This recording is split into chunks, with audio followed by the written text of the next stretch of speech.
अस्सलाम वालेकुम student, welcome to my YouTube channel. तो आज की इस वीडियो में बहुत ही मोस्ट इंपॉर्टेंट टॉपिक पढ़ने वाले हैं जिसका नाम है सब ग्रुप। ठीक है, ये टॉपिक हमारी पूरी ग्रुप थ्योरी में हमारा साथ देगा। ठीक है, ये हमारे लिए बहुत ही हेल्पफुल होगा। ठीक है, पूरी ग्रुप थ्योरी में तो ये हमने पढ़ना है। ठीक है, क्योंकि ये इसलिए पढ़ना है क्योंकि ये अगर आप सीख गए तो मैं यही आपको कहूँगा कि आपने ग्रुप थ्योरी पूरी सीख ली है। ठीक है, तो देखिए सबसे पहले ये सब ग्रुप कहता क्या है। सबसे पहले आपको ग्रुप के बारे में पता होना चाहिए कि ग्रुप होता क्या है।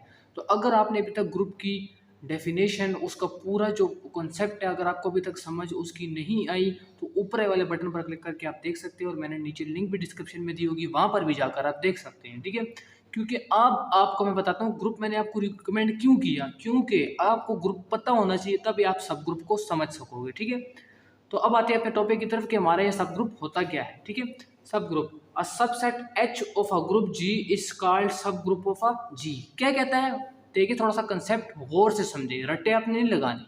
ठीक है, अब वो क्या कहता है कि a subset H of a group G is called सब ग्रुप ऑफ अ G। कहता है कि एक H एक सबसेट है G का, मैंने ले लिया G, H G का सबसेट है।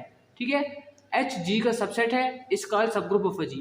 H को हम सब ग्रुप ऑफ अ G कब कहेंगे? अगर H itself is a group under same binary operation as defined in G।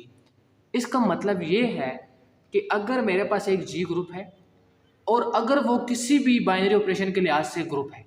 ठीक है, अगर मैं कहता हूँ कि एक G ग्रुप है, ठीक है, अगर मैं कहता हूँ ये G ग्रुप है, ठीक है, गौर से समझिएगा, अगर मैं कहता हूँ G ग्रुप है प्लस के लिहाज से, बाइनरी ऑपरेशन प्लस के लिहाज से ये ग्रुप है। ठीक है, तो अगर H itself is a group, कहता है कि अगर H भी ग्रुप की सारी प्रॉपर्टी को सेटिस्फाइड कर ले, वो ही बाइनरी ऑपरेशन जो ग्रुप का बाइनरी ऑपरेशन था, तो H को हम सब ग्रुप ऑफ G कहेंगे। ठीक है, वो ये कह रहा है कि अगर G मेरे पास ग्रुप है प्लस के लिहाज से, ये तो एग्जांपल दे रहा हूँ कि अगर G है प्लस के लिहाज से ग्रुप है और H भी ग्रुप बन जाए और वो भी प्लस के लिहाज से, तो हम ये कह सकेंगे कि H G का सब ग्रुप है। हम इसको डिनोट ऐसे करते हैं कि H सब ग्रुप G। ठीक है, ये आप ये मत सोचिएगा कि ये लेस देन और इक्वल का निशान है, ये उसका सिंबल है, लेकिन वहाँ अभी ग्रुप थ्योरी में हम जब इस चीज़ को यूज़ करते हैं तो ये ग्रुप सब ग्रुप के लिए यूज़ होता है। ठीक है, तो ये आपका इसका कंसेप्ट क्लियर आ गया होगा। ठीक है, अभी मैं आपको इसका एग्जाम्पल से समझाता हूँ, आपको और भी क्लियर चीज समझ आ जाएगा। ठीक है, तो इसकी एग्जाम्पल से समझेंगे।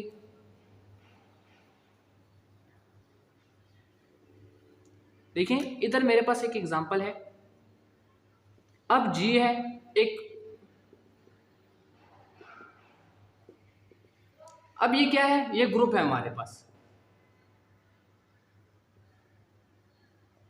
ये मल्टीप्लिकेशन के लिहाज से ग्रुप है, ये हमें पता है क्योंकि हमने ग्रुप की जो वीडियो में है उसमें हमने इसको प्रूफ किया था कि ये ग्रुप बनाता है। ठीक है, हमारा काम अभी सब ग्रुप से है, हम पीछे वाली बातें डिस्कस दोबारा नहीं करेंगे। ठीक है, तो अब मैं लेता हूँ इसका एक सबसेट H1-1, ये इसका सबसेट है। ठीक है, ये नजर आ रहा है कि H इसमें मतलब सारे एलिमेंट जो है वो G के ही हैं। ठीक है, तो H यहाँ पर G का सबसेट है। अब मैं क्या प्रूफ करूंगा कि अगर H भी ग्रुप बन जाए अंडर मल्टीप्लिकेशन, तो मैं कह सकूंगा कि H G का सब ग्रुप है। ठीक है, तो H मुझे प्रूफ करना है कि H भी ग्रुप की सारी प्रॉपर्टी को होल्ड करता है अंडर मल्टीप्लिकेशन। ठीक है, तो पहली प्रॉपर्टी क्या है ग्रुप की, क्लोजर प्रॉपर्टी। क्लोजर प्रॉपर्टी में क्या होता है कि दो एलिमेंट उठाते हैं H से, ठीक है, इसको मल्टीप्लाई करते हैं, इससे क्या आता है -1। क्या -1 मौजूद है H में? मौजूद है, क्लोजर प्रॉपर्टी सेटिस्फाइड हो गई है।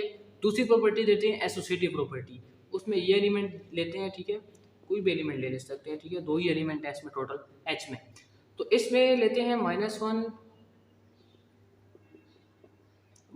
-1 इससे क्या आता है -1, इससे आता है 1, इससे आता है 1, इससे आता है 1, इससे आता है 1, तो ये एसोसिएटिव प्रॉपर्टी को भी होल्ड करता है।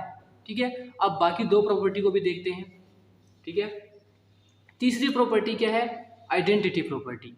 आइडेंटिटी प्रॉपर्टी क्या होती है कि अगर हमने एक एलिमेंट लिया है H से, ठीक है, अब इसके साथ हम कौन सा ऐसा मतलब जब आइडेंटिटी एलिमेंट के साथ ऑपरेट करते हैं तो आइडेंटिटी एलिमेंट प्लस मल्टीप्लिकेशन के लिहाज से क्या होता है, वो 1 होता है। ठीक है, तो इससे क्या आता है, वापस 1 आता है।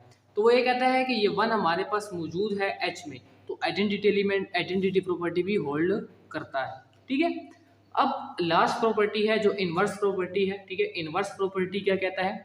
इन्वर्स प्रॉपर्टी आपको ये कहता है कि अगर आपने एक एलिमेंट लिया है H से, ठीक है, अब कहता है कि इसके साथ ऐसा कोई मल्टीप्लाई करो जिससे आइडेंटिटी एलिमेंट आ जाए। तो ये वन ही है इसके साथ एक जो मल्टीप्लाई कर सकते हैं जिससे हमारे पास आइडेंटिटी एलिमेंट मतलब वन आ जाए। ठीक है, अब अगर -1 हम लें तो -1 के साथ ऐसा क्या मल्टीप्लाई करूँ जिससे वन आ जाए? वो -1 है। तो मेरे कहने का मकसद ये है कि 1 का इन्वर्स 1 है, -1 का इन्वर्स -1 है। ठीक है, तो वो कहता है कि इसका इन्वर्स भी सच में मौजूद है, तो इन्वर्स प्रॉपर्टी भी होल्ड होगी। तो अब हम कह सकते हैं कि H भी ग्रुप है, H is a group under multiplication. तो हम ये कह सकते हैं कि H इज़ अ सब group of a G, H is a सब ग्रुप ऑफ अ G। ठीक है, तो आपका इसका कंसेप्ट क्लियर ज़रूरी करना था। ठीक है, ताकि आप एग्जाम्पल से भी इसको समझ सकोगे। ठीक है, अब हम नेक्स्ट वीडियो में इसके थ्योरम करेंगे। ठीक है, इसके जितने भी इससे रिलेटेड थ्योरम है हम वही करेंगे। ठीक है, तो अब अगली वीडियो में मिलते हैं। ठीक है, तब तक के लिए अपना ख्याल